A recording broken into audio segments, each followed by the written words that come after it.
Baiklah, di sini saya akan menjelaskan pengertian anak cerdas dan berbakat. Anak cerdas dan berbakat itu anak yang memiliki potensi kecerdasan atau berbakat istimewa. Adalah anak yang signifikan memiliki IQ 140 atau lebih.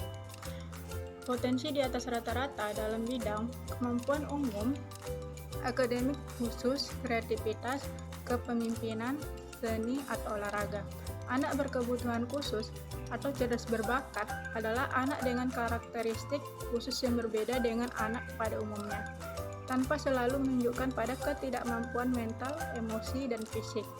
Sedangkan menurut pendapat Menduli, anak cerdas berbakat memiliki pengertian anak berbakat merupakan interaksi di antara dan sifat dasar manusia yang menyatu ikatan terdiri dari kemampuan umum dengan tingkatannya di atas kemampuan rata-rata. Komitmen yang tinggi terhadap tugas-tugas dan kreativitas yang tinggi. Menurut KBBI, kata cerdas memiliki arti sempurna perkembangan akal budinya atau berpikir, mengerti atau memahami sesuatu. Dan bakat adalah dasar kepandaian, sifat, dan pembawaan yang dibawa sejak lahir.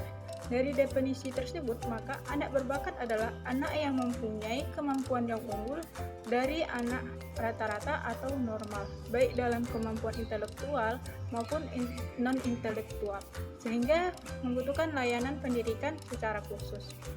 Pengertian lain menyebutkan bahwa anak cerdas berbakat adalah anak yang mempunyai potensi unggul di atas potensi yang dimiliki oleh anak-anak normal.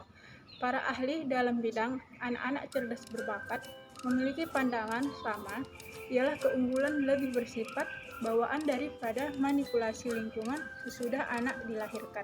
Jenis-jenis anak cerdas berbakat terdapat ada 4. Yang pertama genius, IQ-nya lebih dari 180. Anak dalam kelompok ini memiliki kecerdasan yang sangat luar biasa. Bakat dan keistimewaannya telah tampak sejak kecil. Misalnya sejak umur 2 tahun sudah dapat membaca dan umur 4 tahun sudah bisa berbahasa asing. Anak genius memiliki sifat-sifat positif sebagai berikut. Daya abstraksinya baik sekali, mempunyai banyak ide, sangat kritis, sangat kreatif, dan suka menganalisis. Anak genius juga memiliki sifat-sifat negatif, diantaranya cenderung hanya mementingkan dirinya sendiri atau egosentris, temperamental, sehingga mudah menunjukkan emosi, tidak mudah bergaul, senang menyendiri, karena sibuk melakukan penelitian dan tidak mudah menerima pendapat orang lain.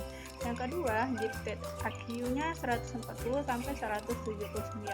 Anak dalam kelompok ini bakatnya juga sudah tampak sejak kecil dan prestasi yang dimiliki biasanya melebihi teman sebayanya.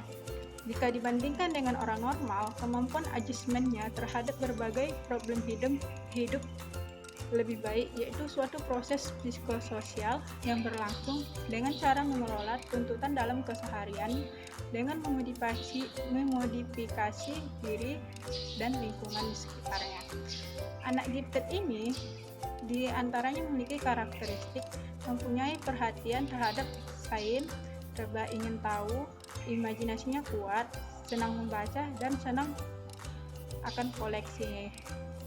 Yang ketiga yaitu sangat superior, IQ-nya 130 sampai 139. Anak sangat superior berada pada tingkat tertinggi dalam kelompok superior. Umumnya tidak ada perbedaan mencolok dengan kelompok superior. Yang keempat, superior, IQ-nya 120 sampai 129. Anak dalam kelompok ini memiliki prestasi belajar yang cukup tinggi. Secara umum, anak dalam kelompok ini juga memiliki kemampuan yang tinggi jika dibandingkan dengan anak-anak pada umumnya. Ciri-cirinya di antara lain, cakap dalam membaca dan berhitung, perbendaharaan bahasanya luas, dapat memahami dibandingkan dengan anak-anak yang termasuk kelompok pandai. Baiklah, sekian dari penjelasan saya mengenai tentang pengertian dan jenis-jenis anak cerdas dan berbakat. Terima kasih. Baik, di sini saya akan menjelaskan faktor-faktor penyebab anak cerdas berbakat istimewa. Yang pertama itu ada faktor genetik dan biologi. Penelitian dalam genetik perilaku menyatakan bahwa setiap jenis dari perkembangan perilaku dipengaruhi secara signifikan melalui gen atau keturunan. pengaruh biologi ini tidak lebih penting daripada pengaruh lingkungan di mana anak diasuh faktor biologi belum bersifat genetik. Yang mempunyai andil dalam intelijensi adalah faktor gizi dan neurologi. Kekurangan nutrisi pada anak kecil dan gangguan neurologi yang terjadi dapat menyebabkan keterbelakangan mental. Yang kedua itu ada faktor-faktor lingkungan. Di dalam faktor-faktor lingkungan ini memiliki ciri-ciri sebagai berikut.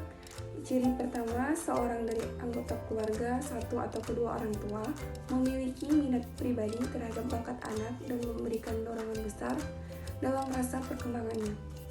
Ciri yang kedua, kebanyakan dari orang tua adalah panutan, contoh terutama dalam gaya kehidupannya. Ciri yang ketiga, adanya dorongan khusus dari orang tua bagi anak untuk menjelajah, berpartisipasi dalam kegiatan-kegiatan rumah tangga berkaitan dengan bidang keberbakatan yang dikembangkan di mana usaha anak selalu mendapat reward.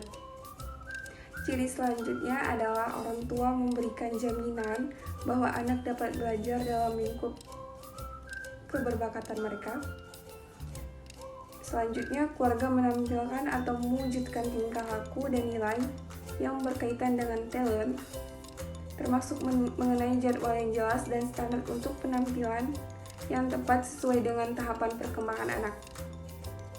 Ciri selanjutnya, pengajaran bersifat informal dan terjadi dalam berbagai situasi. Keluarga berinteraksi dengan tutor, mentor, dan menerima informasi bagaimana mengarahkan kegiatan-kegiatan anak. Baiklah, di sini saya akan menjelaskan tentang ciri-ciri atau karakteristik bagi anak cerdas berbakat. Ciri-ciri atau karakteristik bagi anak cerdas berbakat itu ada 3, yaitu karakteristik akademik, karakteristik sosial, karakteristik fisik atau kesehatan. Baiklah, karakteristik akademik itu terbagi dalam 6 ciri-ciri, yaitu A. Memiliki ketekunan dan rasa ingin tahu yang benar, B. Memiliki kerajinan membaca, C. Menikmati sekolah dan belajar, dan memiliki perhatian yang lama terhadap suatu bidang akademik, E. Belajar dengan cepat dalam suatu bidang akademik, E. Mudah dan menyerap pembelajaran. Yang kedua, karakteristik sosial. Karakteristik sosial ini memiliki 4 ciri-ciri, yaitu A. Diterima oleh mayoritas dari teman-teman sebaya dan orang dewasa, B. Keterlibatan mereka dalam sebagai kegiatan sosial, mereka memberikan sumbangan positif dan konstruktif, C. Kecenderungan dipandang sebagai juru pemisah dalam pertengkaran pengambilan kebijakan oleh teman sebayanya, dan memiliki kepercayaan tentang kesamaan derajat semua orang dan jujur. Kemudian yang ketiga, karakteristik fisik atau kesehatan. Dalam segi fisik, anak berbakat memperlihatkan, yaitu A. Memiliki penampilan yang menarik dan rapi, kesehatan berada lebih baik dari di atas rata-rata. Baiklah, selanjutnya yaitu E. Layanan pendidikan bagi anak cerdas dan berbakat. Program khusus untuk pendidikan anak-anak berbakat dibuat karena anak-anak berbakat mempunyai kebutuhan pendidikan khusus. Anak-anak ini telah menguasai banyak konsep ketika mereka ditempatkan di suatu kelas tertentu, sehingga sebagian besar waktu belajar mereka tidak terbuang sia-sia.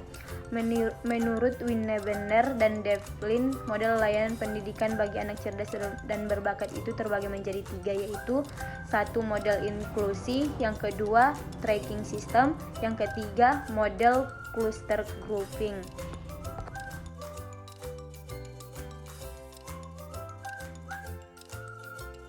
Ya, jadi sebenarnya banyak potensi dari anak yang sebenarnya bisa menjadi membanggakan. Nah, kalau Anda mungkin memiliki anak dengan autistik, jangan pesimistis bahwa anak ini tidak bisa berkembang dan meraih prestasi. Salah satunya dibuktikan oleh sahabat kita ini. Di sebelah kanan kita ada Ilham dan Ibunda, Ibu Suryani. Selamat pagi.